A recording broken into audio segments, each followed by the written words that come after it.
አንድ ሰው መጥቶ ጠይቋቸው እምታምኑት እምነት ምንድነው?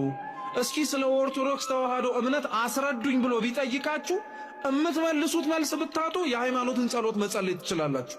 ምክንያቱም የሃይማኖት ጸሎት ቤተክርስቲያኒቷ የምታምነው መስከራም ደግሞ የምትኖርለት እምነቷ ሁሉን የፈጠረ አንድ አምላክ በሚሆን በእግዚአብሔር አብ እናምናለን። ሰማይና ምድርን የፈጠረ የሚታየውና የማይታየውን ዓለም ሳይፈጠር ከእርሱ ጋር በነበረ አንድ የአብ ልጅ በሚሆን በአንድ ጌታ በኢየሱስ ክርስቶስ እናምናለን። ከብርሃን የተገኘ ብርሃን፣ ከእውነተኛ አምላክ የተገኘ እውነተኛ አምላክ፣ የተወለደ እንጂ ያልተፈጠረ፣ በባህሪው ከአብ ጋር የሚተካከል ብለን እስከ መጨረሻይቱ የሙታንንም መነሳት ተስፋ እናደርጋለን። የሚመጣውንም ሕይወት ለዘላለሙ አሜን እስከምትለዋ የሃይማኖታችን ምስክርነት ነው።